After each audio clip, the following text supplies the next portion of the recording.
جو ماں بیٹے کی آنکھ کا ایک آنسو نہیں دیکھ سکتی، سوچئے وہ کتنا جلدی بیٹے کو معاف کر دے گی۔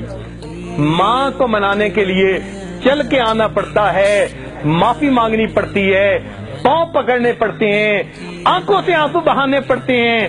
مگر ایک ذات اور بھی ہے، اگر ایک بندہ ساری زندگی گناہ کرتا رہے مگر اپنے گناہوں پر کہیں بیٹھے بیٹھے دل میں نادم اور شرمندہ ہو جائے، حدیث پاک میں آتا ہے الندم توبۃ، دل میں نادم اور پریشان ہو گیا، دل میں پشیمان ہو گیا، زبان سے فکرہ نہیں بولا، زبان سے معافی نہیں مانگی، چل کے مسجد کی طرف نہیں آیا، وہ پروردگار کتنا کریم ہے، فقط دل کی ندامت پر اس بندے کے گناہوں کو معاف فرما دیتا ہے۔ تو معلوم ہوا کہ جتنا اس دنیا میں اللہ تعالیٰ کو منانا آسان ہے، کسی کو منانا اتنا آسان ہے، اس لیے کہ جو محبت اللہ تعالیٰ کو بندے کے ساتھ ہے وہ محبت کسی کو بندے کے ساتھ نہیں۔ اس دنیا میں ہر کوئی نیکوں سے پیار کرتا ہے، ہر کوئی اچھوں سے پیار کرتا ہے، بروں سے پیار کرنے والی ایک ماں ہے۔ اولاد بگڑ جائے وہ کہے گی یہ نصیب بچوں کے، میں تو ماں ہوں، میں کیا کروں۔ بروں سے محبت کرنے والی اس دنیا میں اگر کوئی ہستی دیکھنی ہے تو وہ ماں کی ہستی ہوتی ہے۔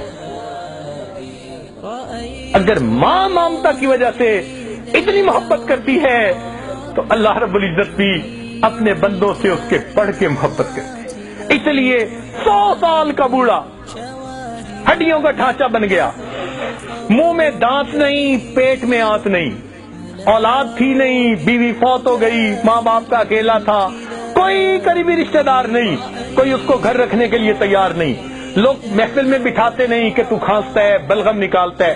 اب اس کی حالت یہ ہے کہ وہ لاٹھی پکڑ کے چلتا ہے، جب اس کو روٹی پکا کے دینے کو کوئی تیار نہیں، لوگوں کی بے وفائی سے اس کا دل تنگ ہوا، اداس ہوا، اور اس نے سوچا اوہو میں نے ساری زندگی مخلوق کی محبتوں میں گزار دی، کاش کہ میں اپنے رب سے دل لگاتا۔ اس 100 سال کی عمر میں لاٹھی پکڑ کے اپنی جھکی کمر کے ساتھ ہانپتا ہوا، کانپتا ہوا اگر وہ اپنے رب کے در کی طرف چلتا ہے تو اللہ رب العزت اس بندے کو تانا نہیں دیتے، تو نے اپنا جمال کہاں ضائع کیا، اپنا مال کہاں ضائع کیا، کیا ہے تمہارے پلے، اب تمہیں یہ وقت یاد آیا۔ میرا پروردگار اپنے بندے کو کبھی یہ الفاظ نہیں فرماتا، بلکہ وہ اگر بوڑھا بھی چل کے آ رہا ہوتا ہے، اللہ تعالیٰ کی جو ہے حدیث قدسی اس کا جواب ہے کہ میرا بندہ میری طرف سے 1 بالش چلتا ہے، میری رحمت 2 بالش جاتی ہے۔ اگر وہ چل کے آتا ہے وَإِنْ أَتَانِي يَمْشِي أَتَيْتُهُ هَرْوَلًا، میرا بندہ چل کے آتا ہے، میں بندے کی، میری رحمت بندے کی طرف دوڑ کے جاتی ہے۔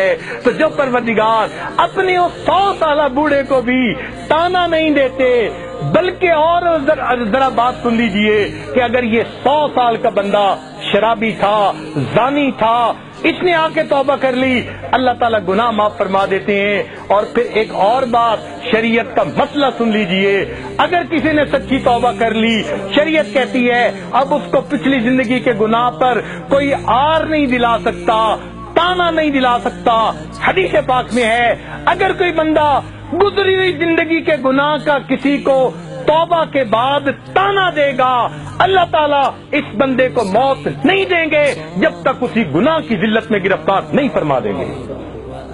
میرے بندے نے توبہ کر لی، تم کون ہوتے ہو تانا دینے والے؟ سبحان اللہ، وہ کتنا بڑا پروردگار ہے۔ اس لیے ہم اپنے دلوں کی گہرائیوں سے آج سبق کو یاد کر لے، اپنے ایمان کو مضبوط سے اضبط کر لے۔ ہمارا اس دنیا میں پالنے والا اللہ رب العزت ہے۔ اپنی امیدیں اللہ سے لگائیے، اپنی ضرورتیں اللہ تعالیٰ کے سامنے پیش کیجیے، اپنی پریشانیاں اللہ تعالیٰ کے حضور پیش کیجیے۔ ہر بندے کے سامنے اپنی زندگی کے حالات کو کھولتے پھرنا یہ زیب نہیں دیتا۔